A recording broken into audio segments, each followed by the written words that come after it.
Salut tout le monde, j'espère que vous allez bien, je suis extrêmement content de vous retrouver pour cette nouvelle vidéo. Aujourd'hui, nouvelle vidéo de filmographie de réalisateurs, j'en ai déjà fait plusieurs, n'hésitez pas à aller les voir après, je vous mets la playlist en fiche. Aujourd'hui, on va parler de deux réalisateurs qui sont avant tout acteurs, certes, qui sont pas du tout du même niveau des autres réalisateurs dont je vous ai parlé et dont je vous parlerai plus tard dans d'autres vidéos filmographie de réalisateurs. Mais ce sont deux réalisateurs dont j'avais vraiment envie de parler parce que je les aime beaucoup et je les trouve assez sous-côté. Ce sont deux réalisateurs français qui appartiennent à la bande à Fifi, je pense que vous connaissez cette troupe d'humoristes. La bande à Fifi, c'est une bande de potes que vous connaissez, Philippe Lachaud, Tarek Boudali, Elodie Fontan, Julien Arruti, etc. Il y en a quelques-uns de plus. Et aujourd'hui, je vais me focaliser sur les films que la bande à Fifi a réalisés et pas forcément joué dedans, puisque c'est une filmographie de réalisateurs et pas d'acteurs. J'ai donc 6 films à vous présenter aujourd'hui, on va voir ça tout de suite, et après je vous ferai mon top 6 des films de la bande à Fifi. Pour commencer, le premier film qu'ils ont réalisé, c'est en l'occurrence Philippe Lachaud et Nicolas Benamou qui ont réalisé ce film en 2014, c'est le film Babysitting. N'ayant pas de babysitter pour garder son fils Rémi ce week-end, Marc Chaudel, interprété par Gérard Jugnot, le confie à Franck,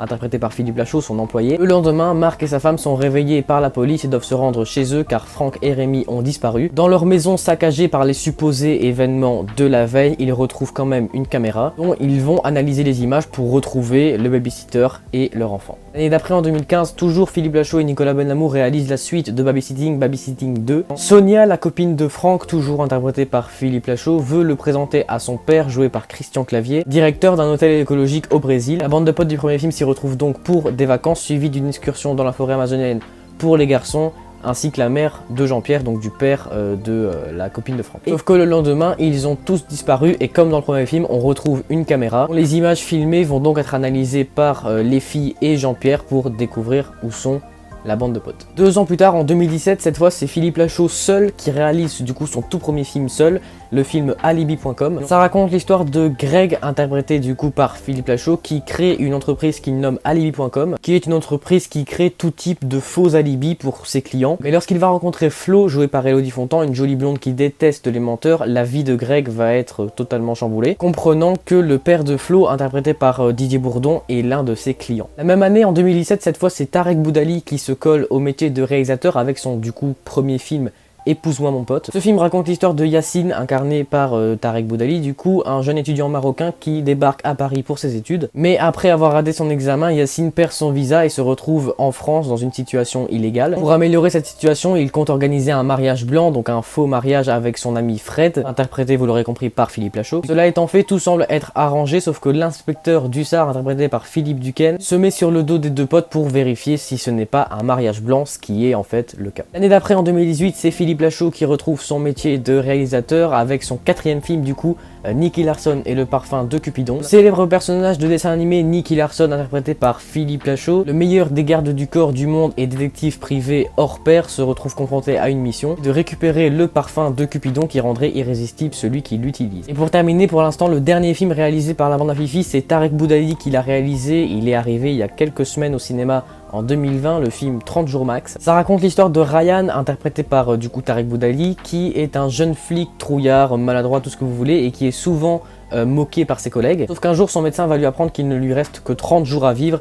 Ryan va donc comprendre que c'est sa dernière chance pour devenir un héros et impressionner ses collègues. Surtout sa collègue Stéphanie, interprétée par Vanessa Guide, dont il est amoureux. Ryan va alors devenir une véritable tête brûlée afin de coincer le rat, un caïd de la drogue, interprété par José Garcia. Sauf que ce que Ryan ignore, c'est que son médecin s'est complètement trompé et qu'il va très bien. J'en ai fini pour la filmographie, on va du coup passer à mon classement de leurs films. Avant de commencer, je tiens à dire que c'est un classement 100% subjectif, ça n'engage que mon avis personnel. Si vous n'avez pas le même classement, ce qui serait logique, n'hésitez pas à me mettre le vôtre dans les commentaires. Et c'est parti, on commence du coup avec la 6e place. Le film de la bande à Fifi qui m'a du coup le moins convaincu à la 6e place, c'est le 2e film de Tarek Boudali, le film 30 jours max. En sachant que 30 jours max est censé être un film de comédie, comme tous leurs films d'ailleurs, j'étais assez déçu en sachant que voilà, les seuls moments drôles du film, c'est ceux qu'on vous montre dans la bande-annonce. Et malheureusement, le casting est bon sur papier, parce que ce sont des acteurs qui sont dans le cinéma depuis pas mal de temps et qui sont assez bons dans leurs anciens films.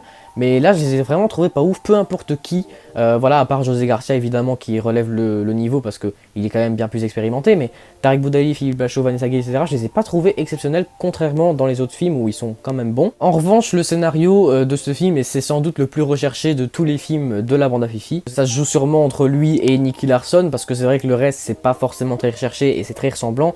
30 jours max, c'est vrai que c'est un peu plus original. Et c'est vrai que la mise en scène et les quelques cascades, ce qu'ils n'ont pas l'habitude de faire dans leurs films habituellement, elles sont sympathiques et très bien faites je trouve. À la 5ème place, je sais que je vais en décevoir plus d'un parce que c'est un film que vous avez l'air de bien aimer. J'aime bien aussi ce film, mais pas trop non plus, c'est Alibi.com. C'est un film que j'ai quand même trouvé divertissant, mais qui a quand même pas mal de défauts, comme ces personnages que je trouve vraiment pas drôles et pas intéressants du tout. Celui de Nawal Madani par exemple, qui est assez présent durant tout le film, franchement bof. Même celui de Didier Bourdon, pourtant c'est un super bon acteur je trouve, et même les autres acteurs sont très bons, mais leurs personnages sont vraiment très mal écrits je trouve. Et les sous-intrigues du film, car oui, il y a des sous-intrigues qui sont chiantes, qui ne servent à rien, à part rallonger le film. En revanche, il y a quand même pas mal de situations drôles dans le film qui vont au moins vous faire sourire, comme la scène du bowling avec le chien. Et le scénario est sympa, il y a des bonnes valeurs qui se cachent derrière, même si c'est très implicite. C'est un film que je trouve respectable, c'est pas le premier film de la bande à Fifi que je vous recommanderais, mais franchement ça se regarde au moins une fois parce que c'est un film qui est quand même sympa. A partir de là on entre dans des films que j'aime vraiment bien, et à la 4ème place du coup j'ai mis le film Épouse-moi mon pote, le premier film de Tariq Boudali. Tariq Boudali, je trouve que c'est un bon réalisateur et surtout un très bon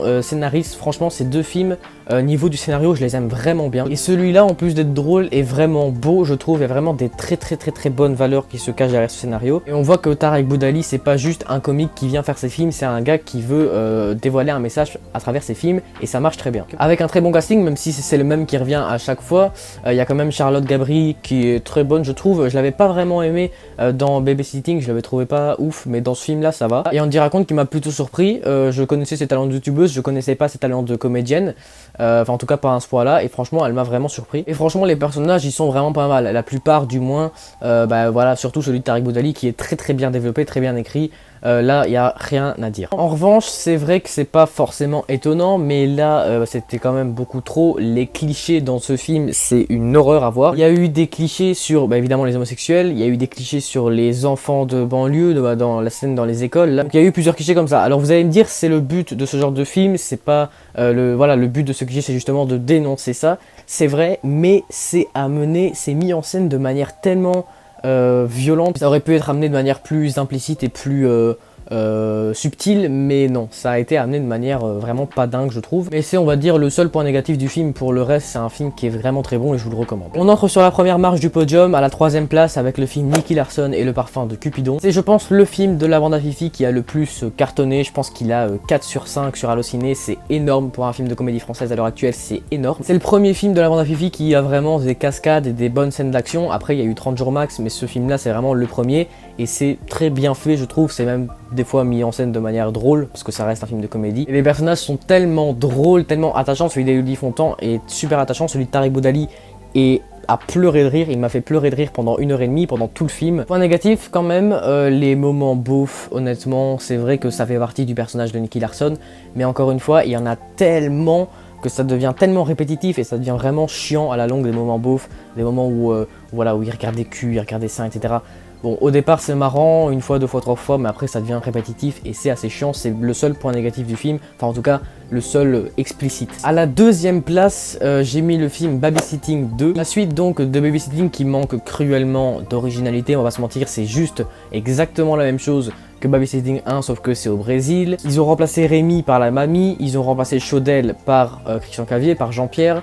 Donc c'est juste un copier-coller pur et dur. La seule chose qui change c'est la mise en scène et les décors. Autre truc chiant, le personnage de Charlotte Gabri que je trouve insupportable. L'actrice n'est pas très bonne dans ses films, elle l'est dans Épouse-moi mon pote, je l'ai dit tantôt. J'avais pas vraiment kiffé le style vidéo amatrice de Babysitting 1 la première fois que je l'ai vu. Puis j'ai vu Babysitting 2 et en fait finalement on s'y fait, ça devient drôle. Casting tout aussi bon, voire meilleur que dans le premier film. Christian Clavier franchement c'est un acteur que je trouve très bon. Un des meilleurs acteurs français de notre génération. Même si c'est pas vraiment notre génération, mais bon vous avez compris. Même si ce film n'a pas du tout d'intérêt, c'est vrai que je l'ai trouvé méga divertissante, méga drôle. Franchement j'ai ri mais du début à la fin, il y a tellement de situations drôles. La scène avec les œufs d'oiseaux disparus là, c'est du génie. Et il y a plein de situations dans lesquelles les personnages sont à un moment donné dans le film qui vont vous faire rire, c'est sûr et certain, parce que c'est un film qui est super drôle. Mais ça ne vaut pas mon film préféré de la bande à Fifi, c'est-à-dire Babysitting 1, vous l'aurez compris. La première fois que j'ai vu le film, j'avais relevé 2 points qui m'ont gêné. C'était, comme je l'ai dit tantôt, le style vidéo amatrice que j'avais pas aimé. Par contre, il y a un truc qui m'a gêné, c'est les dialogues qui sont souvent réducteurs pour les femmes. C'est vrai que c'est le but du film, c'est le but des personnages. Mais comme pour Épouse-moi mon pote avec les clichés et Nicky Larson pour les moments beaufs, il y en a beaucoup trop et ça devient répétitif, ça devient chiant. Ça reste le premier film de Philippe Lachaud, c'est sans doute le premier film où on peut voir Philippe Lachaud, Tariq Boudali, Julien Arlotti, enfin bref, la bande à Fifi quoi.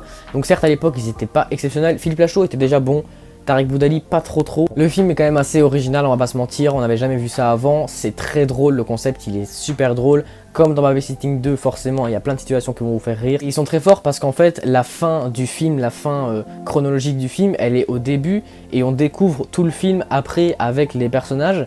Ce qui fait qu'on a juste une envie, c'est de savoir comment ça se finit.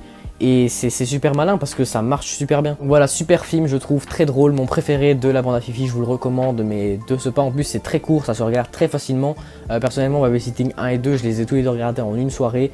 Et donc c'est juste trop cool, je vous le recommande. Voilà les gars, c'est déjà la fin de cette vidéo, j'espère qu'elle vous aura plu. Si c'est le cas, n'hésitez pas à vous sur l'air, vous abonner à la chaîne, bref vous connaissez la chanson. On se retrouve tous les jours sur mon Discord, dans la semaine et samedi pour un nouveau live. Et évidemment le vendredi pour une nouvelle vidéo. D'ici là, je vous dis à très bientôt.